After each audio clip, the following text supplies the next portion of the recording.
హల్లెలూయా యేసు ప్రభున్ ఎల్లరు స్తుతించుడి.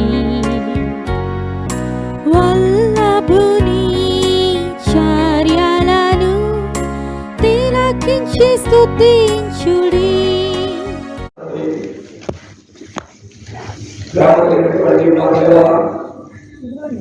భీకరమైన ఉన్నతమైన శ్రేష్టమైన నామాన్ని పట్టిస్తూ ఉన్నారు. నీ కుమారుడు మా ప్రభువులో రక్షకుడైన యేసు దివ్య నామం పేరిట ఈ యొక్క వైఎస్ఆర్ బోలెడు ఈ ప్రాంతంలో నివసిస్తున్న దాదాపు 500 నుండి 1000 కుటుంబాలతో వారిని కాపాడినందుకు ఉన్నారు, వారిని భద్రపరిచినందుకు ఉన్నారు, వారికి క్షేమం ఇచ్చినందుకు ఉన్నారు, వారి బాధ్యతల్లో సహాయపడుతూ వచ్చినందుకు ఉన్నారు. వారి యొక్క ఉద్యోగాలు, వారి యొక్క చేతి పనులు, వారికి ఉన్నటువంటి ఆ రకమైన వ్యాపారాలు, వీటన్నిటిలో వారికి సహాయం చేస్తూ నీ కృప ప్రతి కుటుంబం ఎడల, ప్రతి బిడ్డ ఎడల విస్తరణ చేస్తున్నందుకు స్తోత్రాలు. వీరికి మాత్రమే కాదు తండ్రి, ఏలూరు పట్టణంలో ఉన్న ప్రతి కుటుంబానికి, ఏలూరు పట్టణంలో ఉన్న ప్రతి కుటుంబానికి మాత్రమే కాదు, ఈ భూమండల మీద ఉన్న ప్రతి కుటుంబానికి, వారి భాష మాట్లాడుతున్నా, ఏ తెగకు చెందిన, ఏ దేశానికి రాష్ట్రానికి చెందిన వారైనా వారందరినీ కూడా ఈ దైవిక కృపలో జ్ఞాపకం చేసుకుంటూ సహాయపడుతున్న విధానం కొరకై వందనాలు చెల్లిస్తున్నాం. మానవ జాతికి సహాయం చేయడంలో మీరే మాత్రమే దూరం కాలేదు. నీవందరికీ సహాయకుడు. నీ లేఖనాలను బట్టి మేము స్తోత్రించి కీర్తించి ఆరాధిస్తున్నాం. ఈ సాయంకాలం నీ లేఖనములతో వస్తున్నాం. నీ వాక్కులు, అవసరమైన నీ మాటలు మా మధ్యలో ఉంచి మీరే మహిమ పొందమని ప్రార్థిస్తున్నాం. దేవా, మా ప్రియమైన ప్రభువా, నీ మాటలు మా జీవితాలు క్షణాన్ని, మా బ్రతుకులకు ఆశీర్వాదాన్ని, మాలో ఉన్న చీకటిని తొలగించి వెలుగుగా మార్చినట్లు సహాయం చేయమని సభలో ప్రార్థిస్తున్నాం. నిలబడుచున్న నన్ను మీరు జ్ఞాపకం చేసుకోవాలి. నీ సాన్నిధ్యం మాతో వచ్చాలి. చేరువచ్చిన ప్రతి బిడ్డను కూడా నేను జ్ఞాపకం చేసుకోవాలి. ఎంతో ప్రయాసం, కష్ట నష్టాలతో ఇక్కడికి చేరారు. ప్రభావ ప్రతి వారిని మీరు దీవించి ఆశీర్వదించమని ప్రార్థిస్తున్నాం. మాకు తిరుమలని యేసు దివ్య నామములో ప్రార్థిస్తున్నాడు తండ్రి. ఆమేన్. దేవుని యొక్క వాక్యంలో దేవుడి కొడుకుల యొక్క మాట ఈ సాయంకాలం మనం చూడబోతున్నాం. దేవుడి కొడుకునే మాట దైవగ్రంథం బైబిల్లో తిమోతికి రాసిన పత్రికలో మనం దాన్ని చూడగలం. తిమోతికి రాసిన మొదటి పత్రిక 2వ అధ్యాయము 4వ వచనంలో చూస్తున్నాం. ఏమన్నా రాయబడింది? చదవండి అందరూ గట్టిగా, అందరూ గట్టిగా చదవచ్చు. ఆయన మనుషులందరూ సత్యం గురించిన అనుభవ జ్ఞానం గలవారై ఉండవాలని ఇచ్చేయించు.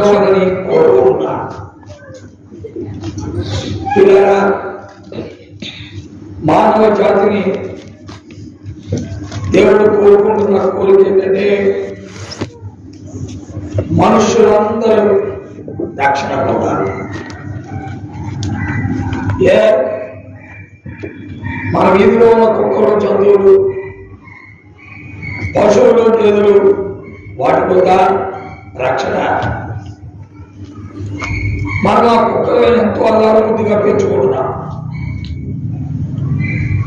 అవి మన గృహాలను కాపాడతారని కూడా అపేక్షిస్తున్నాం. మరి వాటికి రక్షణ వద్దా? జంతువులకు రక్షణ అవసరం లేదు. మానవునికి జంతువులకి ఒక తేడా ఉంది.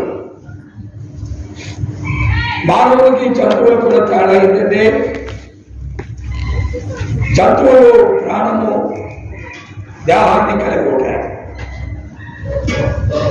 మనుషులు ప్రాణము, దేహము, ఆత్మ కలిగి ఉంటారు. రక్షణ ఎవరికి అవసరం అంటే ఆత్మ కలిగిన మానవుడికి అవసరం. అందుకే పశువులు నిర్మించిన దేవుడు, జంతువులు నిర్మించిన దేవుడు, పక్షులు నిర్మించిన దేవుడు వాటికి రక్షణ కావాలని కోరుకోవట. అయితే మనుషులందరూ రక్షణ పొంది సత్యమును కూర్చున్న అనుభవ జ్ఞానం గలవాలని ఆ దేవుడు కోరుకుంటున్నాడు. కారణం మానవులైనటువంటి మనం ఆయన స్వరూపం, ఆయన పోలిక. మనలో ఉన్న జీవాత్మ ఆయన పెట్టిన దీపం. కాబట్టి ఈ జీవాత్మ కలిగిన మానవుడు ఈ భూమి మీద తాత్కాలికమైన వాడు. కొద్ది కాలం మాత్రమే ఈ భూమి మీద ఉంటారు. ఆ తరువాత వద్దనుకున్నా ఈ భూమిని ఏం చేయాలి? విడిచిపెట్టాలి. ఈ రోజున అమెరికా సంయుక్త రాష్ట్రాలు ఉన్నటువంటి అమెరికా అధ్యక్షుడు డొనాల్డ్ ట్రంప్ ఇరాన్ మీద బాంబింగ్ చేశారు. ఇరాన్ మీద బాంబింగ్ చేయడం ద్వారా ఆయతుల్లా ఖొమైనీ ఇరాన్ యొక్క అధ్యక్షుడు ప్రధాని హతమార్చబడ్డాడు. అతని గురించి డొనాల్డ్ ట్రంప్ అంటున్నాడు, ఒక దుష్ట శక్తి క్షీణించింది అంటున్నాడు. దాంతో పాకిస్తాన్ వారు ఏం చేశారంటే భారతదేశం మీద యుద్ధాన్ని ప్రకటించారు. కారణం ఏంటి అంటే పిల్లరా అంటే ఆయతుల్లా ఖొమైనీ మరి వారికి సంబంధించిన వాడు కాబట్టి. దేవుడు వాక్యం వింటున్న ప్రియులారా, ఇలాగున మానవ లోకములో జీవిస్తున్న మనుషులు ఒకరి మీద ఒకరు ఆధిపత్యాన్ని కోరుకుంటున్నారు. ఒకరిని మనం చంపామనుకుంటున్నారు. చంపబడిన వాడు బలహీనుడు, చంపిన వాడేమో ఆధిపత్యాన్ని కోరుకున్నవాడు అని అనుకుంటున్నా.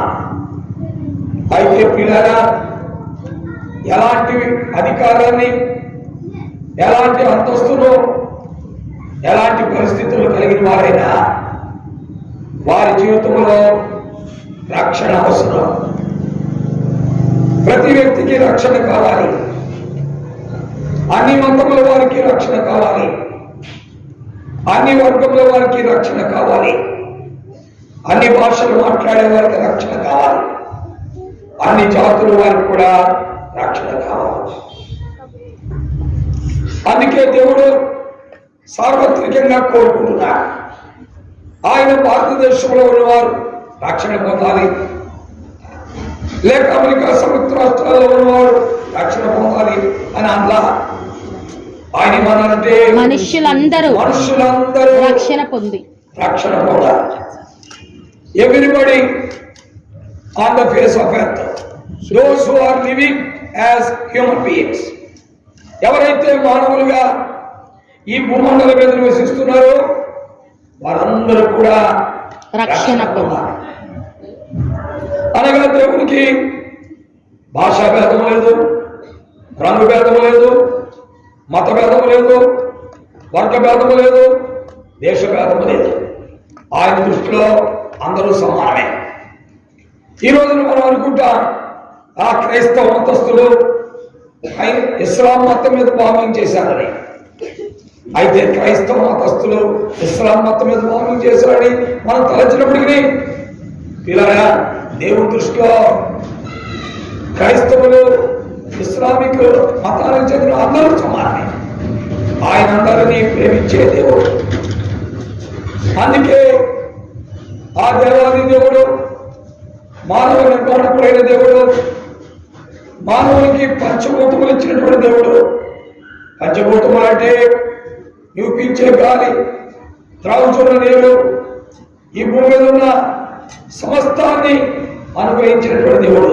భూమి, ఆకాశం, అగ్ని అన్నింటినీ అనుగ్రహించినటువంటి దేవుడు.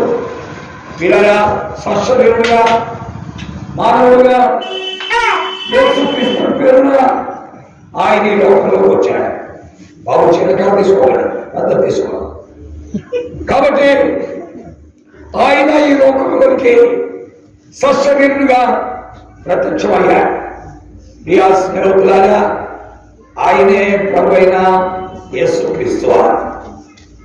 దేవునికి ఒకే ఒక రూపం ఉంది అని దైవ గ్రంథం బైబిల్ సెలవిస్తోంది. దేవుడికి ఉన్న ఒకే ఒక రూపం ఏంటంటే మానవ రూపం.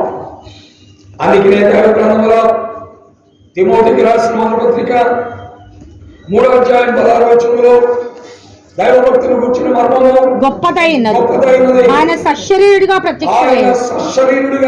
ప్రత్యక్షుడయ్యాడు. అనగా ఆ మానవ నిర్మాణకుడైన దేవుడు, పంచభూతముల నిర్మాణకుడైన దేవుడు ఈ భూమి మీదకి సశరీరుడుగా మానవుడిగా ఈ భూమి మీదకి వచ్చాడు. ఆయనే ప్రభువైన యేసుక్రీస్తు. వీళ్ళ యేసుక్రీస్తు ప్రభువా ఈ భూమి మీదకి రావడానికి కారణం ఏంటంటే ఒకే ఒక కారణం. బైబిల్లో ఆయన పుట్టక ముందే దేవదూత ప్రకటించింది. ఏమని ప్రకటించిందంటే ఆయనకి యేసు అని పేరు పెడతా అని చెప్పింది. యేసు అనగా తన ప్రజలను వారి పాపముల నుండి ఆయనే రక్షించును గనుక ఆయన పేరు యేసు. ఏమైనా దేవుడు వాక్యం పెట్టిన పిల్లల, యేసు క్రీస్తు అంటే పాపుల రక్షకుడు. ఈ రోజున ఈ మాటలు వింటున్న మన జీవితంలో పాపులంటే బయట ఎక్కడో ఊరు బయట అడుక్కునేవాడు అనుకుంటా, లేదా కుష్ఠరోగులు అనుకుంటా, లేదు పాపులు అనుకుంటే పేదవారు, ఇళ్ళు వాకిళ్ళు లేని వారు అడుక్కునేవారు అనుకుంటా.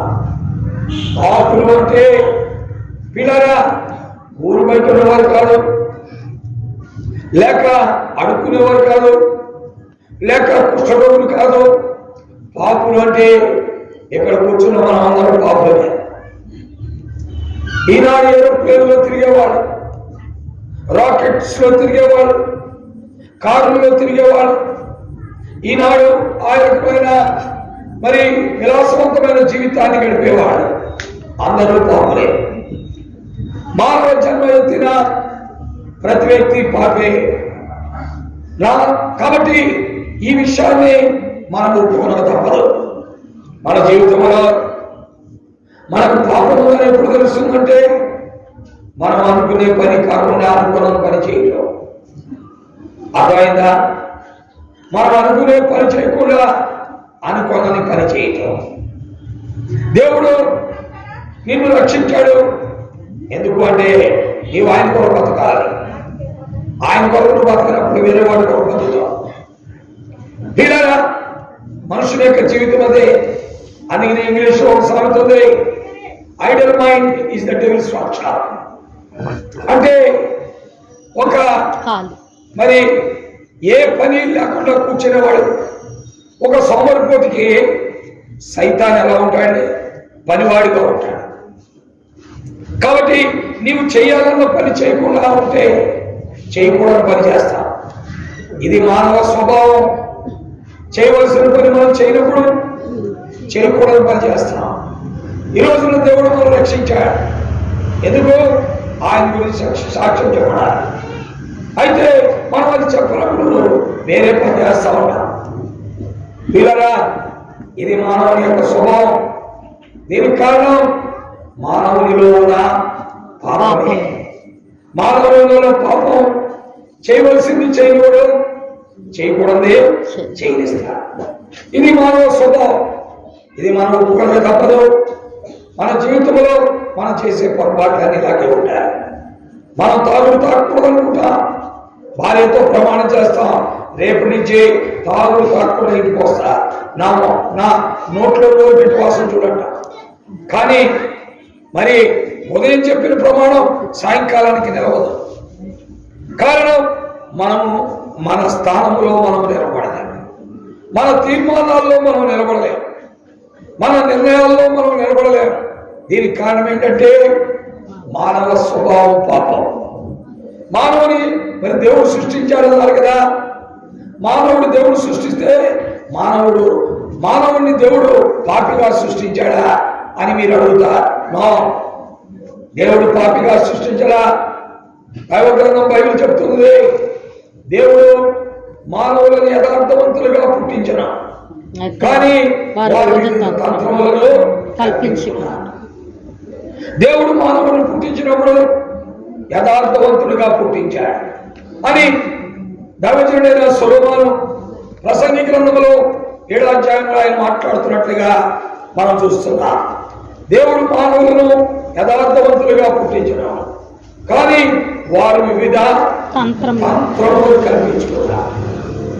సేవకులారా, పెద్దలారా, దేవుడు మానవుని పాపిగా పుట్టించలా. దేవుడు మానవుని పరిశుద్ధుడిగా పుట్టించాడు. దేవుడు మానవుని పవిత్రుడిగా పుట్టించాడు. దేవుడు మానవుని యథార్థవంతుడిగా పుట్టించాడు. అయితే ఈ యథార్థవంతుడిగా పుట్టింపబడిన మానవుడు, దేవుని దృష్టిలో పవిత్రుడిగా పుట్టించబడిన మానవుడు ఏమైపోయాడంటే వారి యొక్క అవివేకం వల్ల దారి తప్పాడు. అందుకే లేఖనాల్లో దేవతలు మాట్లాడుతూ అన్నాడు, దేవుడు మానవులను యథార్థవంతులుగా పుట్టించను, కానీ వారు దేవునికి వ్యతిరేకముగా వివిధ తంత్రములను కల్పించుకున్నారు. ఈ రోజు మనం దేవుడు అంటున్నా, అయ్యా నాకు ఖాళీ లేదంటున్నా. నాకు ఖాళీ లేదంటానికి కారణం ఏంటి? దేవుడు ఖాళీ లేకుండా నీకు చేశాడా? ఎంతో సమయం ఇచ్చాడు, కానీ నీవు కల్పించుకున్న తంత్రాలే దేవునికి పనికి రాకుండా, ఖాళీ లేకుండా నేను చేశాడు. కాబట్టి పిల్లరా, దేవుడు మానవులను యథార్థవంతులుగా పుట్టించాడు, కానీ వారు వివిధ తంత్రములు కల్పించుకున్న అజ్ఞానులుగా మారిపోయారు. తద్వారా పాపములో పడిపోయారు. ఈ పాపము ద్వారా మానవ జీవితంలోనికి మరణం వచ్చింది. అందుకనే వాక్యములో రాయబడితే, ఒక మనుష్యుని ద్వారా పాపము ద్వారా మరణము లోకములోనికి ఎలా ప్రవేశించడం, మనుషులందరూ పాపము చేసినందున మరణము అందరికీ సంప్రాప్తమైంది. దేవుని వాక్యంలో రోమపత్రిక 5వ అధ్యాయం 12వ వచనంలో చదువుతున్నా. నేను చెప్పే ప్రతి మాట కూడా దైవ గ్రంథం బైబిల్ నుండి చెప్పేదే. మా సొంత మాట ఒకటి కూడా ఉండదు. ఈ పవిత్ర గ్రంథం బైబిల్ ప్రపంచంలో 2750 భాషల్లో ఉన్నది. వీళ్ళగా ఈనాడు భారతదేశంలో 29 రాష్ట్రాల్లో 29 భాషల్లో కూడా దైవ గ్రంథం బైబిల్ ఉంది. ప్రియా స్నేహితులారా, కావాలంటే చదువుకోండి, కొనుక్కోండి, చదవండి. దేవుని వాక్యం రండి, దేవుడు మీకు సహాయం చేస్తాడు. నా మటుకు నేను దైవ వాక్కులో లేని ఒక్క మాట కూడా మాట్లాడలేను. నా నోరు ముయ్యబడుతుంది. అందుకే ఖచ్చితంగా దేవుని వాక్యం ఆధారంగా చేసుకునే మాట్లాడతా. కాబట్టి పిల్లరా, ఇలాగున్న మానవులను దేవుడు యథార్థవంతులుగా పుట్టిస్తే మానవులైన వారు వివిధ తంత్రములు కల్పించుకుని వారు చెడిపోయారు. అందుకనే పిల్లరా, ఒక మహాచక్రవర్తి అన్నాడు, అయ్యో నేను పాపములో పుట్టినవాడు, పాపములోనే నా తల్లి నన్ను గర్భమున ధరించింది అనగా ఈనాడు మానవులు పుట్టుకతోటే పాపులనే సంగతిని దైవ వాక్కు స్పష్టంగా మాట్లాడుతుంది. మానవులైన వారు పుట్టుకతోటే పాపులనే సంగతిని దైవ గ్రంథం మాట్లాడుతుంది. మనం పుట్టుకతో పాపులకి పుట్టుక దినాలు జరుపుతూ ఉంటాం, కేకులకు వస్తాం, నానా రకాలైన విలాసవంతమైన పరిస్థితులు చేస్తాం, ఇవన్నిటితో ఆనందంగా ఉంటాం. పొరపాటున మన పుట్టినరోజుకి మనకు తెలిసిన వారు కేక్ తాగిపోతే మన పెద్ద ఫీలింగ్ ఇచ్చేస్తాం. అయితే పాపులైన మనం కేక్ కోస్తున్న విషయం మనకు తెలియదు. ఇలా మానవుడు పుట్టుకతోటి పాపి అని నువ్వు గ్రహించాలి. అంతేకాదు మానవుడు 5 రకాలైన పాపాలు చేస్తూ ఉంటాడు. 5 రకాలైన పాపాలు చేస్తాడు. ఏంటవి 5 రకాలైన పాపాలు? చూడకూడదు చూస్తాడు, వినకూడదు వింటాడు, మాట్లాడకూడదు మాట్లాడతాడు, తాకకూడదు దాన్ని తాకుతాడు, ఆలోచించకూడదు దాన్ని ఏం చేస్తాడే ఆలోచిస్తాడు. ఇలాగున మానవ జీవితంలో ఈ 5 రకాల పాపములు చెయ్యని మానవుడే ఉన్నాడు. వీరిలో విద్యావంతులుంటారు, ధనికులుంటారు, గొప్పవారుంటారు, పండితులుంటారు, జ్ఞానులుంటారు. నెలకి 1,00,000, 2 లక్షలు, 3 లక్షలు లేక సంవత్సరానికి 5 లక్షల ఆదాయం కలిగిన వ్యక్తులు కూడా ఉంటారు. 5 లక్షలు కాదు, 500 కోట్ల ఆదాయం, వార్షిక ఆదాయం కలిగిన వారు కూడా ఉంటారు. వీరందరూ పాపులే. కాబట్టి ఇతను చాలా పెద్ద విద్యావంతుడు అంటే వాడు నీతిమంతుడని కాదు. ఈయన చాలా చీఫ్ ఇంజనీర్ చేశాడు లేక పెద్ద డాక్టర్ గారు కాబట్టి ఆయన పాపి అని కాదు. పిల్లరా, ఎంత పెద్ద విద్య చదివినా, ఎంత పెద్ద ఉద్యోగం చేసినా, ఎంత ఆస్తి కలిగి ఉన్నా, ఈ ప్రపంచంలో సగభాగము ఆస్తిని కూడా నువ్వు పాపివే. ఇటీవల కాలంలో మైక్రోసాఫ్ట్ చైర్మన్ మరి బిల్ గేట్స్ ఇండియాకు వచ్చాడు. ఇలాగా ఈ మైక్రోసాఫ్ట్ చైర్మన్ బిల్ గేట్స్ ఇండియాకు వచ్చినప్పుడు ఒకతను అన్నాడు, అలాంటి మరి మెమరైజర్ ని ఇండియాకి ఎందుకు తీసుకొచ్చారు అన్నాడు. ఇలాగా బిల్ గేట్స్ ఒకతను ఏమన్నంటే, అలాంటి మెమరైజర్ అంటే స్త్రీ వ్యామోహం కలిగిన వాడు, స్త్రీ వ్యామోహం కలిగిన వాడిని ఎందుకు తీసుకొచ్చారు ఇండియాకి అని అడిగారు. పిల్లరా, అంటే ప్రపంచంలో మైక్రోసాఫ్ట్ కి చైర్మన్ అతను, ప్రపంచంలో అతనికి ఈ యొక్క ఏలూరు పట్టణం నుండి బొంబేకి పిల్లరా 500 నోట్లు కట్టలు పరుచుకుంటూ వెళుతుంటే ఎంత వస్తుందో అంత వస్తుంది అతనికి. కానీ అంత ధనవంతుడు, అంత విద్యావంతుడు, ఈనాడు మైక్రోసాఫ్ట్ కి చైర్మన్, రేపేళ్ళలో కంప్యూటర్ మాట్లాడుతుంది, కంప్యూటర్ నడుస్తుందని చెప్పిన అధినేత బిల్ గేట్స్ అతను ఒప్పుకున్నాడు. నిజమే, నేను ఫలానా స్త్రీలతో తప్పు చేసిన మాట వాస్తవం, ఫలానా స్త్రీలతో తప్పు చేసిన మాట వాస్తవని బిల్ గేట్స్ ఒప్పుకున్న సంగతి పేపర్లో కూడా వచ్చింది. పిల్ల చదివావా? అది చదవమా? మనం ఏం చూస్తాం, మనకు గాలి పట్టాలైతే త్వరగా నువ్వు దాని కొరకే పరిగెడతాం. పిల్లరా, ఎన్నో విషయాలు మనకి దేవుడు తెలియజేస్తున్నాడు. అంటే విద్యావంతుడు, ధనికుడు, ఆస్తిపరుడు, కులస్థుడు, భాష మాట్లాడేవాడు, మతస్థులు అందరూ పాపులే. అందుకే బైబిల్ గ్రంథం చెప్పింది, ఏ భేదములు లేదు, అందరూ పాపము ఏ భేదములు లేదు, అందరూ పాపము చేసిన దేవుడు అనుగ్రహించి మహిమను పొందలేకపోవచ్చు. మానవ జాతి అందరూ పాపులే. మైకేల్ బిల్ గేట్స్ ని పాయింట్అవుట్ చేస్తే అతను తన మనసాక్షి గద్దించింది. నిజమే కదా, నేను చేసింది తప్పే కదా. అందుకనే అతను నోరు విప్పామనంటే నేను వారితో సంబంధం కలిగి ఉంది వాస్తవం,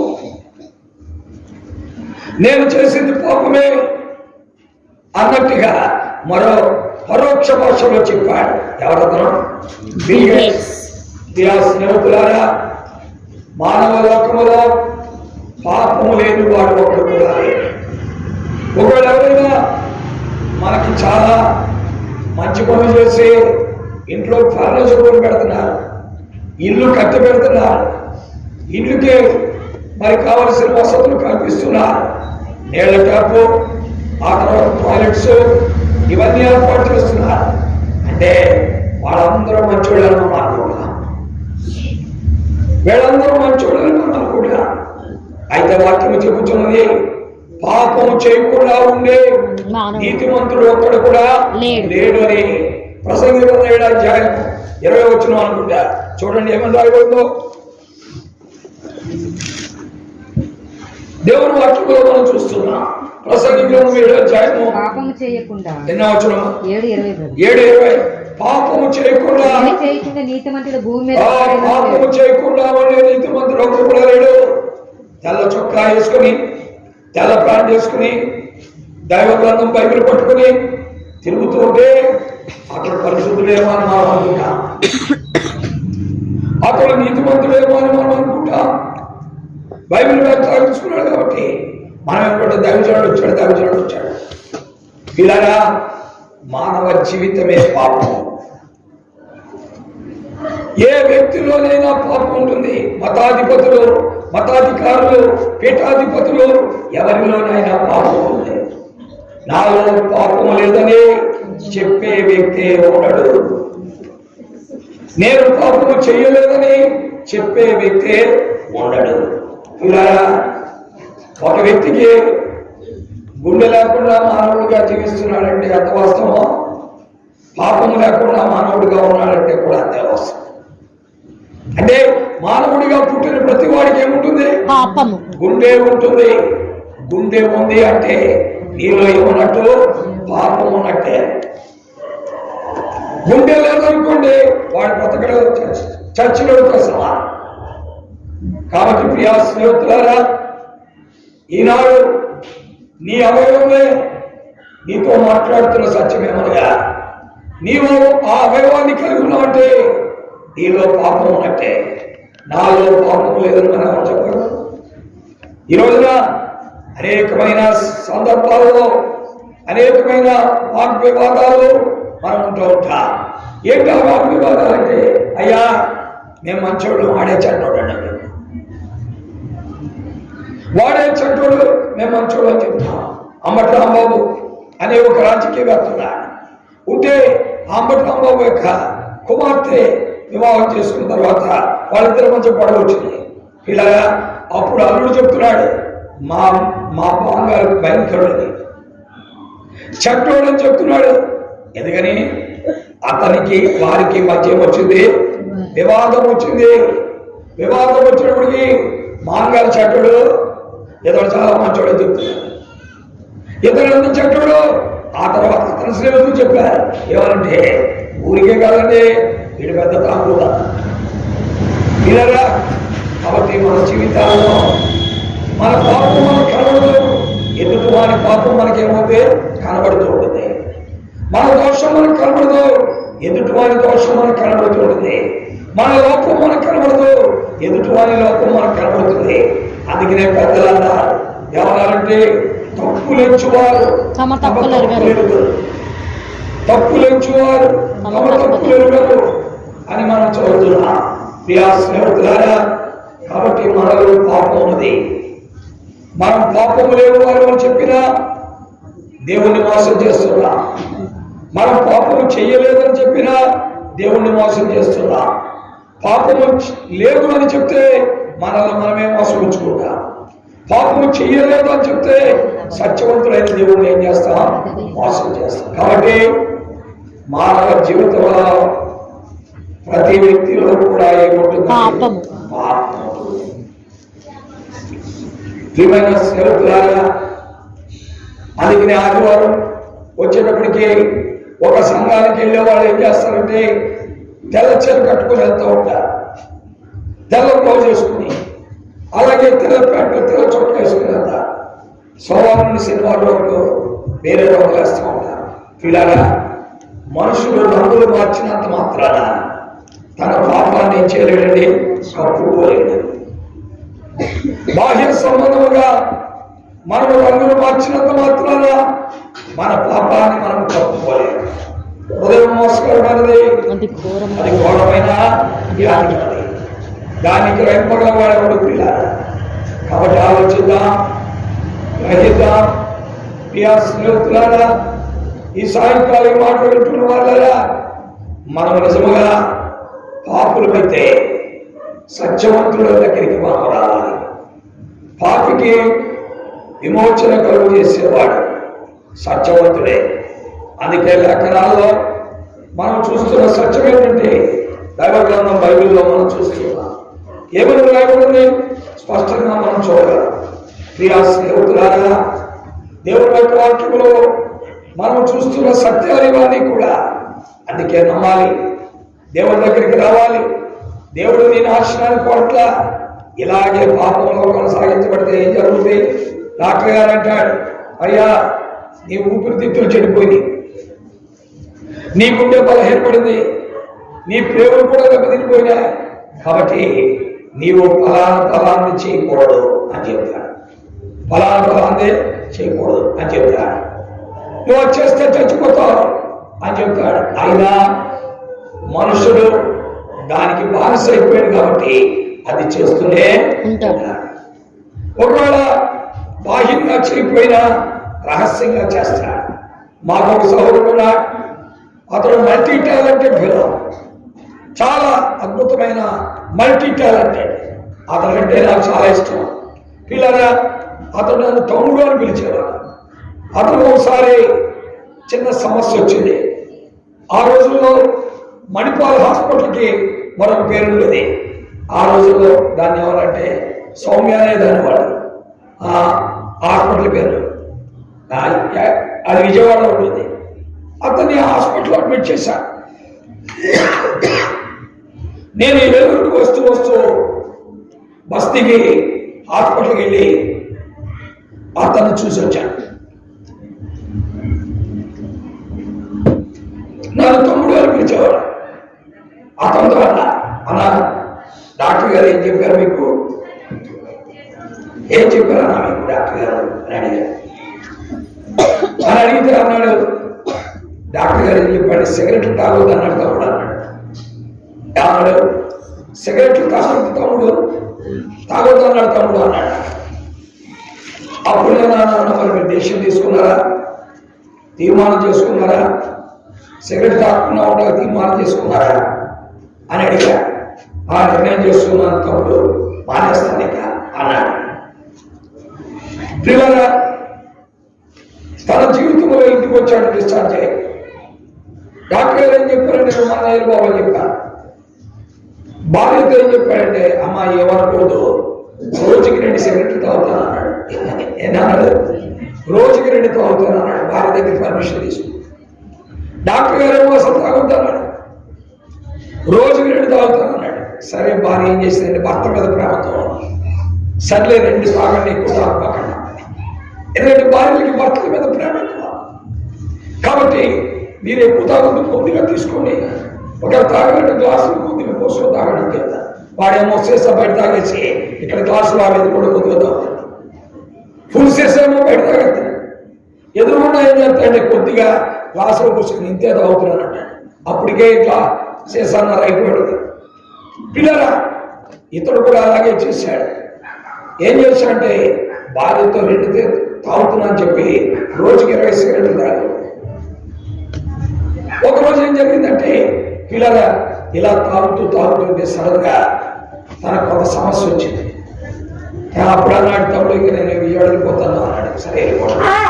బస్సు ఎక్కి వెళ్ళిపోయి ఇంటికి వెళ్ళాడు. స్నానం చేసి బట్టలు మార్చుకుంటే సడన్ గా అటులోకి వచ్చి వాటర్ చేసిపోయాడు. 5ంటికి బస్సు ఎక్కాడు, 6ంటికి ఇంటి దగ్గర చేరాడు. కాబట్టి 6:15కి బోర్లో పడి చనిపోయాడు. ఫోన్ వచ్చింది, పలానా వచ్చింది. పిల్లరా, మన పాపం మనల్ని చంపేస్తుంది. మన పాపం మనల్ని మరణానికి అప్పగిస్తుంది. మన పాపం మనల్ని మరణ బంధితులుగా చేసేస్తుంది. అందుకే వాక్యంలో చెప్పబడింది, పాపము వలన వచ్చు జీతము మరణం, మరణం పిల్లరా ఆయన భౌతికంగా మరణించాడు. అయితే మరణం మానవునికి అంతం మాత్రము కాదు. మరణం అనేది మానవునికి అంతం కాదు, అదొక మరణం తర్వాత నీలో ఉన్న జీవాత్మ బయటకు వస్తుంది. నీలో ఉన్న జీవాత్మ బయటకు వస్తుంది. బయటకు వచ్చి ఆ దేవుడి దగ్గరికి వెళ్ళాలి. ఎందుకనగా అది దేవుడు పెట్టిన దీపం. ఆ దీపం మరలా దేవుడి దగ్గరికి వెళ్ళిపోవాలి. అందుకే వాక్యంలో రాయబడింది, మన్నైనది వెనుకడు వల్ల మరలా భూమికి చేరును, ఆత్మ తాను దయచేసిన దేవుడి యొద్దకు చేరుతుందని ప్రసంగి 12:7 చూస్తున్నా.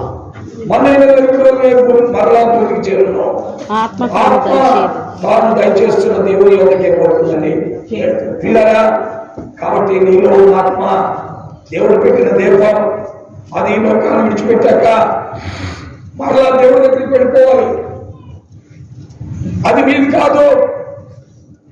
నీవి భూమిలో వాడుకోవటానికి 70 సంవత్సరాలు లేక 80 సంవత్సరాలు వాడుకోవటానికే ఆ దీపాన్ని దేవుడు నీ హృదయంలో, నీ ఆత్మలో, నీ శరీరంలో పెట్టాడు. కాబట్టి ఆ ఆత్మ నీ శరీరంలో ఉండాలి. ఎంతకాలం అంటే 70 లేక 80 సంవత్సరాలు. ఆ తర్వాత ఖచ్చితంగా శరీరంలో నుండి ఆత్మ బయటికి రావాల్సిందే. నేను ఇక్కడే ఉంటానంటే కుదరదు, నేను ఇక్కడే ఉంటానంటే కుదరదు. అందుకే పిల్లగా మానవునికి ఆయుష్కాలము నిర్ణయించబడింది 70 లేక 80. ఈ 70-80 సంవత్సరాల్లో ఈ ఆత్మ నీ శరీరంలో ఉన్నంతకాలం నువ్వు తిరుగుతా, నడుస్తా, విద్యను అభ్యసిస్తా, ఉద్యోగం చేస్తా, పెళ్లి చేసుకుంటా, భార్య కలిగి బిడ్డల కంట, వాళ్ళకి పెళ్లి చేస్తా. ఇలాగ నీ జీవితం వెళ్ళిపోతుంది. ఇలాగే నీ జీవితం కొనసాగించబడుతుంది. కానీ ఈ కాలం అంతట్లో నువ్వు పాపమని ఎరగవు, నీలో పాపమని ఎరగవు. నీ జీవితం పాపములను విడుదల పొందకుండా ఈ లోకాన్ని విడిచిపెడితే అగ్నిగుండం పాలవుతుందని కూడా నువ్వు అర్థము చేసుకో. పిల్లరా, సడన్ గా ఏదో ఒక దిక్కున ఆకస్మికంగా నీకేం వస్తుంది? మరణం వస్తుంది. పిల్లరా, ఈ మరణం ద్వారా నీ ఆత్మ బయటకు వస్తుంది. ఈ మరణం ద్వారా బయటకు వచ్చిన ఈ ఆత్మ నీ శరీరం నుండి బయటకు వచ్చే ముందు పాపం నుండి విడుదల పొంది బయటకు వస్తే పర్వాలా. పాపం నుండి విడుదల పొందకుండా బయటకు వచ్చిందా? పిల్లరా, ఈ ఆత్మకు అగ్నిగుండం అక్కడ ఉంది. ఎందుకనగా పాపం వల్ల వచ్చే జీతము మరణం. భౌతిక మరణమే కాదు, ఆత్మ మరణం కూడా. ఈ ఆత్మ మరణాన్ని ఏమన్నారంటే అగ్నిగుండం అన్నారు. దీన్నే 2వ మరణం అన్నారు. కాబట్టి ప్రియా స్నేహితులారా, మనమందరం కూడా ఈ లోకాన్ని విడిచిపెడతాం. పాపులు విడిచిపెడతారు, పరిశుద్ధులు కూడా విడిచిపెడతారు. పాపులు ఈ లోకాన్ని విడిచిపెడతారు, పరిశుద్ధులు కూడా ఈ లోకాన్ని విడిచిపెడతారు. అయితే ఒకటి, పాపులు అగ్నిగుండం పాలవుతారు, పరిశుద్ధులు దేవుని పట్టణ వాసులు అవుతారు. అందుకే పాట పాడుతుంటాం. ఏమని? మన దేవుని పట్టణ. మనం పాడే పాటలో ఒక జనం అది ఏమన్నా? పాతాళం అగ్నిగుండము ఉన్నది ఘోర పాపుల కోసం. చూసారా? పాతాళం అగ్నిగుండం ఉన్నది ఘోర పాపుల కోసం. అగ్ని ఆరదు, గాపు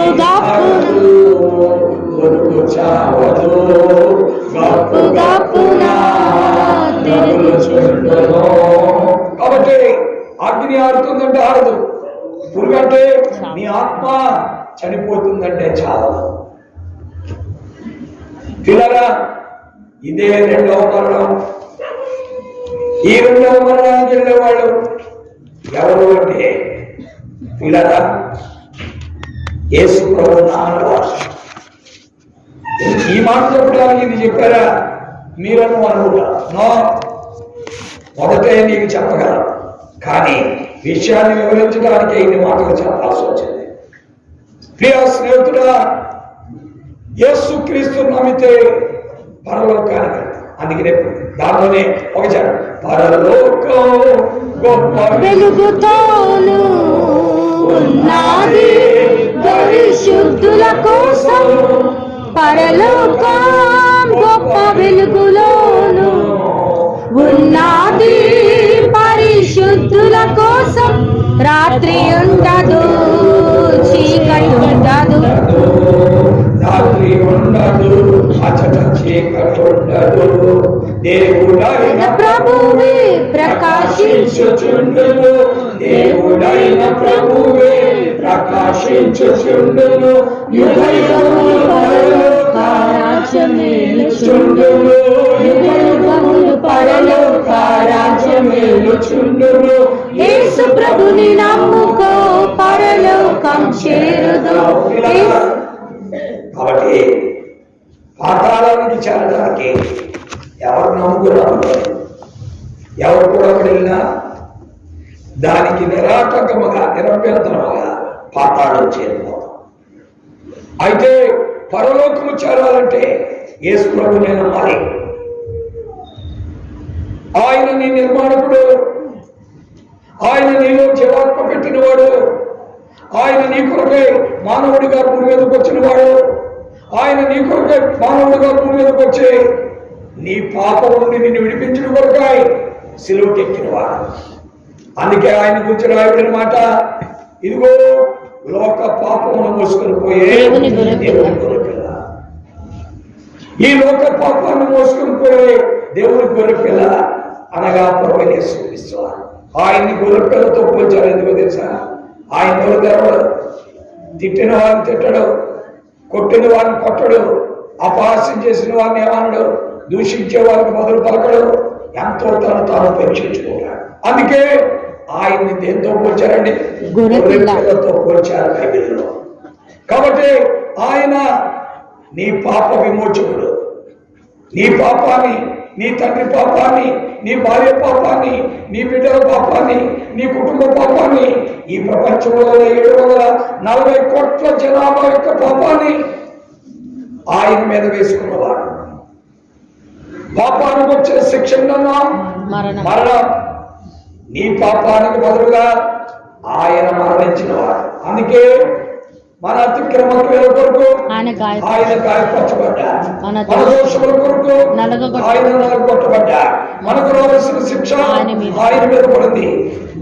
ఆయన పొందిన దెబ్బల వల్ల మానవ పాపానికి కలుగుతుంది పరిహారం.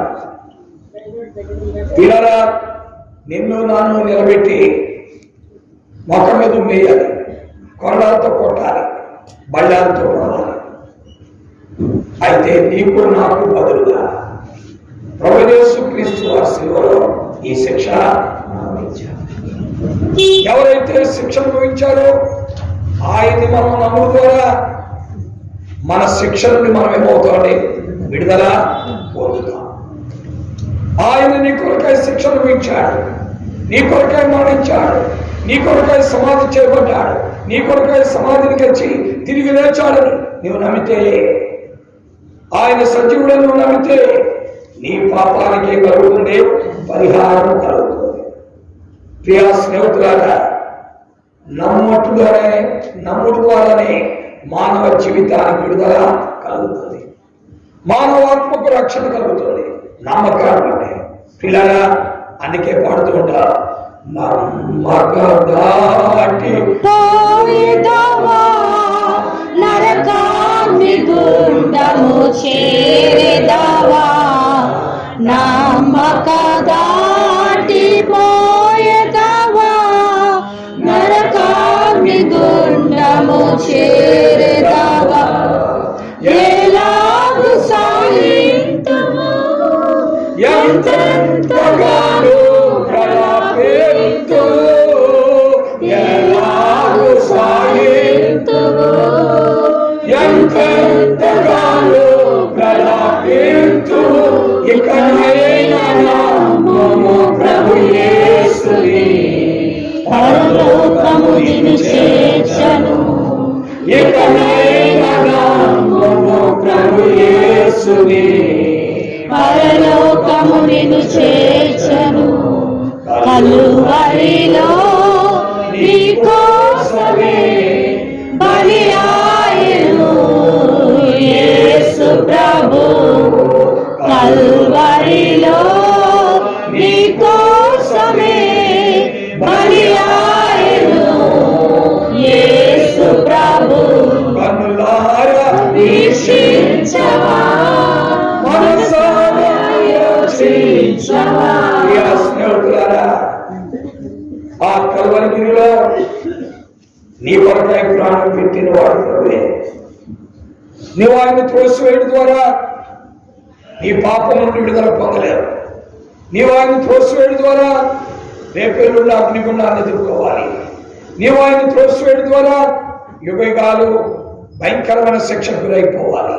నీవు ఆయన త్రోసివేయడం ద్వారా దేవుడు నీ కొరకై సిద్ధపరిచిన ఆ నిత్య ఆనందము, సంతోష సమాధానములు, దివ్యమైన వెలుగును కోరుకోతాను. అయ్యలారా, ఇది మత మార్పిడి కాదు, పేరు మార్పిడి అసలే కాదు.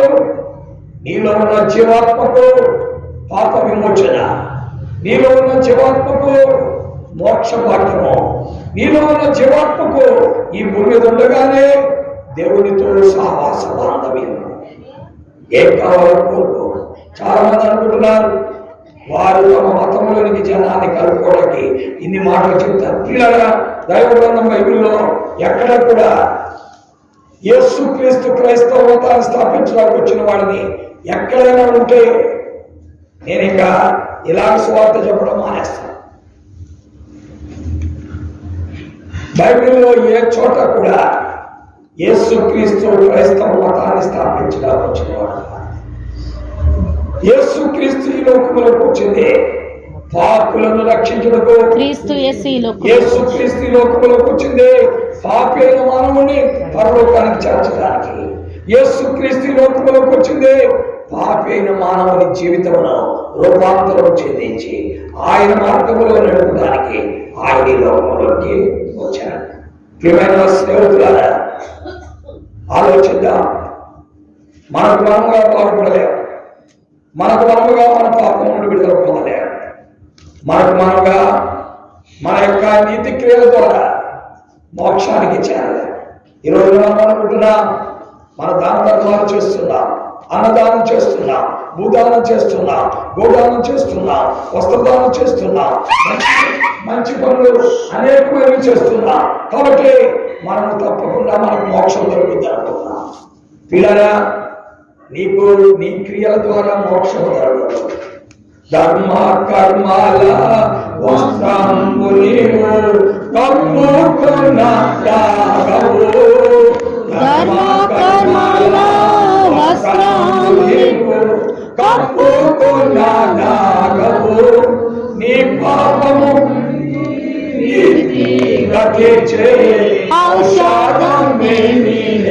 కాబట్టి నీ పాపాన్ని కడిగే నిన్ను నీతిమంతులుగా తీర్చే మందే ప్రపంచంలో లేదు. పిల్లరా, ఇలాగ చెప్పుడు ద్వారా మీ మనోభావాలను దెబ్బతీస్తున్నామని మీరు అనుకుంటారు. మీరు బాగుపడాలి, క్షమాన్ని పొందాలి, ఆశీర్వదించబడాలి, నిత్యమైన దేవుడితో సహవాసం కలుగుతారు, ఆ నిత్య జీవనాన్ని పొందాలి. ఆ దేవుడితో ఈ పూర్వీకులుగానే సహవాసం అనుభవిస్తూ ఈ లోకాన్ని ఇప్పుడు విడిచిపెడతామో తెలియదు. కాబట్టి విడిచిపెట్టిన తర్వాత ఆ దేవుని రాజ్యానికి మనం చేరాలి. ఈనాడు ఈ లోక రాజ్యాలని నాశనం కాబోతుంది, దగ్గరకు వచ్చేసింది. పిల్లరా, రేపేళ్ళలో వారు బ్రేక్ అయితే మూడవ ప్రపంచ యుద్ధము తప్పదు. మూడవ ప్రపంచ యుద్ధము తప్పదు. ప్రపంచంలో జరుగుతున్న మార్పులు ఇవే, ఈనాడు మనం చూస్తున్న సత్యాలువే. ప్రియా స్నేహితులారా, కాబట్టి ఈ రోజున భారతదేశం కూడా ఇరాన్ మీద బాంబింగ్ చేస్తుంటే డొనాల్డ్ ట్రంప్ ఏమనకుండా కామ్గా ఉంది. ఎందుకంటే టెర్రరిజాన్ని అణిచివేయడానికి ఇజ్రాయెల్ దేశంలో 6 దేశాలు కలిసి హెక్సాగనల్ అలయన్స్ అని ఏర్పరచుకున్నారు. ఈ 6 దేశాల్లో 1 ఇజ్రాయెల్, 2 భారతదేశం, 3 గ్రీసు, 4 సౌత్ ఆఫ్రికా, 5వది మరి సైప్రస్ అన్నట్టు ఉంది. ఇలా 6 దేశాలు.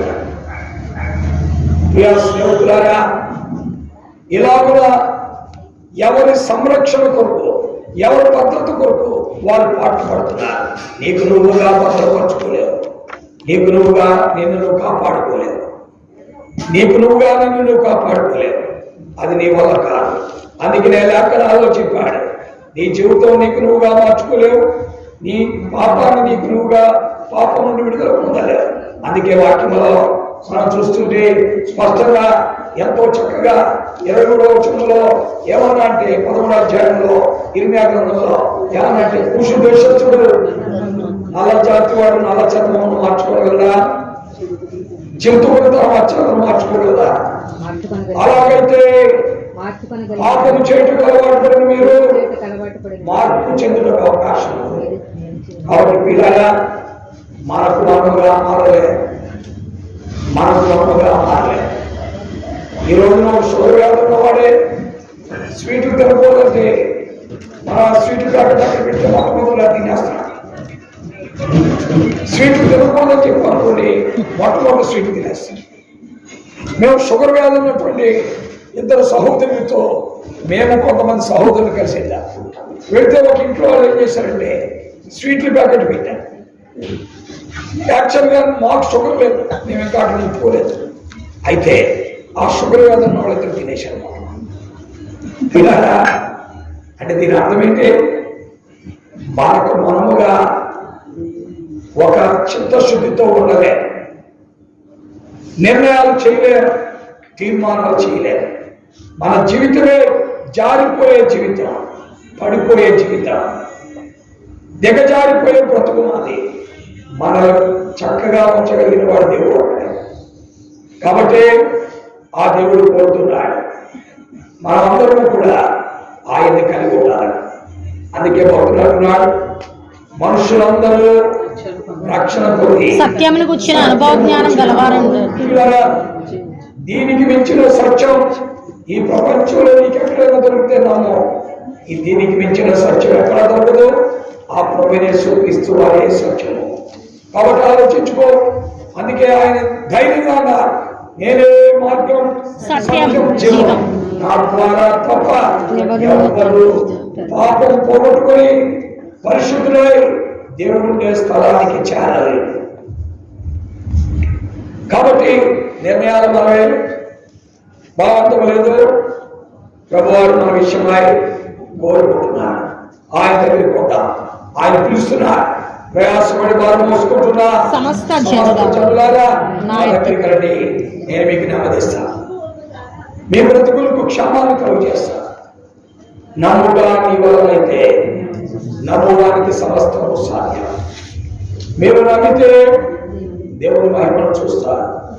ఒకవేళ నమ్మలేదు, నాకు నమ్మొద్దు, నా మార్గాలు నాకున్నాయి, నా త్రోవలు నాకున్నాయి, నాకు అనవసరం ఇది అని అంటే మిమ్మల్ని బలవంత పెట్టేవారు ఎవరు ఉండరు. మిమ్మల్ని బలవంత పెట్టేవారు ఎవరు ఉండరు. అది మీ ఇష్టం. అయితే సత్యవాక్యమును ప్రకటించే బాధ్యత మాది. దాన్ని అంగీకరిస్తే దానిలో ఉన్న మాధుర్యతను అనుభవిస్తాను. త్రోసివేస్తే పిల్లరా మోసపోకుడే, దేవుడు వెక్కిరింపబడడు, మనుషులు ఏమి విత్తునో ఆ పంటను కోస్తాడు. కాబట్టి ఆలోచిద్దాం. నిర్ణయాలు మనవే. ప్రభువైన యేసునందు విశ్వాసం ఉంచండి. ఆయన నీ కొరకై ప్రాణం పెట్టిన వాడని, రక్తము చిందించిన వాడని, నీ పాపమును కడిగేవాడని, నిన్ను మోక్షమును చేర్చుకోవాలని, ఈ భూమి మీద ఉన్నంతకాలం నీకు సహాయకుడని ఆ ప్రభువైన యేసునందు విశ్వాసం ఉంచు. అప్పుడు నీ ఇంటి వారు కూడా గొప్ప రక్షణ పొందును. ప్రభువైన దేవుడి మాటలు మన మధ్యలో దీవించి ఆశీర్వదించడం కాక ఆమె ప్రార్థన చేద్దాం. కళ్ళు మూసుకోండి. దేవుడి వాక్యమైన పిల్లల ఎక్కడ నుండి విన్నా అక్కడ నుండి విన్నా ఉన్న పాటున ఉన్న చోటున ప్రభు దగ్గరికి పోతాం. యేసు క్రీస్తు అందరికీ ఉపకారం, యేసు క్రీస్తు అందరికీ సహాయకుడు, యేసు క్రీస్తు అందరినీ స్వస్థపరచువాడు, యేసు క్రీస్తు అందరికీ ఉన్న సమస్యలను పరిష్కరించువాడు, యేసు క్రీస్తు మానవ జీవితం వలన పెద్ద సమస్య అయిన పాపము నుండి విడిపించేవాడు. నమ్మండి, ఆయన నీకు చేయలేదంటూ ఏదీ లేదు. ఏమైనా చేయగలిగిన సమర్థుడు నీ కుటుంబానికి, నీ బిడ్డలకు కూడా సహాయకుడు ఆయనే. ప్రియులారా, ఆలోచిద్దాం, అంగీకరిద్దాం. చిన్న ప్రార్థన మనం ఉన్న పాటలు చేద్దాం. ప్రభువా, నేను పాపిని, నా పాపానికి పరిహారం మీరే.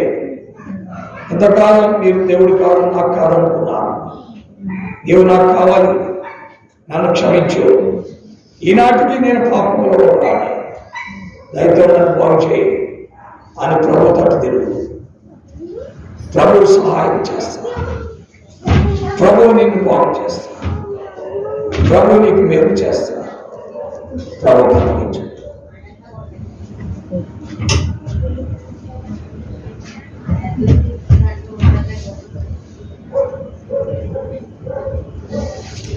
పరిశుద్ధుడైన మా తండ్రి, ప్రేమ కలిగినటువంటి మా దేవా, నీ కొందనాలు. నీ కుమారుడు మా ప్రభువును రక్షకుడైన యేసుక్రీస్తు వారి అద్వితీయ నామం పేరిట ఈ సాయంకాల వేళలో నీ సత్య సువార్తను ప్రకటించు భాగ్యాన్ని మీరు మాకు ఇచ్చినందుకు వందనాలు. చేరువచ్చిన ప్రియులందరి కొరకై స్తోత్రాలు. పేరు పేరు వరుసన మీరు దీవించి దర్శించండి. ఈ యొక్క వైఎస్ఆర్ కాలనీ గోలెగూడెంలో జీవిస్తున్న 500 నుండి 1000 కుటుంబాలు దాకా ప్రతి బిడ్డను జ్ఞాపకం చేసుకోండి. వారి కుటుంబాలు జ్ఞాపకం చేసుకోండి. వారి బిడ్డలను జ్ఞాపకం చేసుకోండి. వారందరూ నీ నిర్మాణం, నీ సృష్టి. ఎవరు నశించడా నీకు ఇష్టం లేదు. అందుకే నశించడాన్ని వెనక్కి రక్షించడానికే ఈ భూమి మీదకి మానవులుగా వచ్చిన దేవుడు. ప్రజల జీవితాలను మార్చేవాడు, ప్రజల జీవితాలలో ఆనందాన్ని కలుగజేసేవాడు, ప్రజల జీవితాల్లో వెలుగును సృష్టించేవాడు, ప్రజల జీవితాల్లో సంతోష సమాధానాలు కలుగజేసేవాడు, ప్రజల జీవితాల్లో ఆనందంతో నింపేవాడు. కార్యం చేయగలిగే సందర్భం ప్రార్థిస్తున్నాడు. గొప్ప దేవుడు, మహిమ కలిగిన దేవుడు, మహోన్నతులైన దేవుడు, సహాయం చేయమని కోరుతున్నా.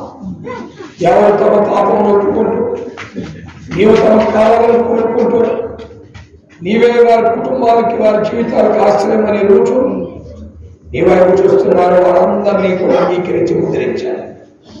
సహాయం చేయమని ప్రార్థిస్తున్నాం. శత్రు కార్యాలు పరగొట్టమని ప్రార్థిస్తున్నాం. నీ మహిమ కొరకాయ నిన్ను వెంబడించు వారిగా చేయమని ప్రార్థిస్తున్నాం. మీ చేతులకు సమర్పిస్తూ విస్తారమైన నీ కృపను కోర్చు, నీ దయను కోర్చు, నీ పాదముల సాగిపడుతూ నీకే మహిమ, ఘనత, ప్రభావంలో ఆరోపించుకో. ఈ సాయంకాలం కృపావతి ఇంటిని ఆధారంగా చేసుకుని నీ వాక్యమును ప్రకటించుకు విరిచిపో. కృపావతి కూడా నిన్ను ఎరిగిన బిడ్డగా, నమ్మకమైన బిడ్డగా, యథార్థమైన భక్తి జీవితాన్ని కొనసాగిస్తూ నిన్ను వెంబడించుకు సహాయం చేయి. అలాగా ప్రభువా, సత్యము ఎరిగిన బిడ్డగా ఉండగలిగే చేరువచ్చిన వారందరూ కూడా ఎప్పటికే నిన్ను నమ్మిన వారు తండ్రి సత్య సంబంధులుగా సహాయం చేయండి. అలాంటి కృప ప్రతి వారికి అనుగ్రహించండి. మీరే అనుకోవాలి. వాక్యం ముద్రించడం ఈ రాత్రి ఎవరిని చేస్తారో అని నీ యొక్క మహిమతో క్షమించి కడిగి శుద్ధి చేసి ఆయనపరచు. యేసు క్రీస్తు వారి అద్వితీయ నామంలో స్తోత్రించి ప్రార్థిస్తున్నాం తండ్రి. తండ్రి అయిన దేవుని ప్రేమ, ప్రభువైన యేసు క్రీస్తు వారి యొక్క చురుకైన కృప, ఆయన పరిశుద్ధాత్మ యొక్క అన్యోన్య సహవాసము సన్నది చేరువచ్చిన వారందరికీ, కాలనీలో నివసిస్తున్న ప్రతి కుటుంబానికి, విశేషముగా కృపావతి కుటుంబానికి, వారి బిడ్డలు ఎప్పుడు ఎల్లప్పుడూ ఆయన రాకడ పర్యంతం సదా తోడేవిడి కాపాడి బలపరచి నడిపించును గాక. ఆమేన్. ఆమేన్. చంద్రులారాయిలా దేవుని స్తుతించుడి, హృదయమును వెలిగించిన యేసుని స్తుతించుడి.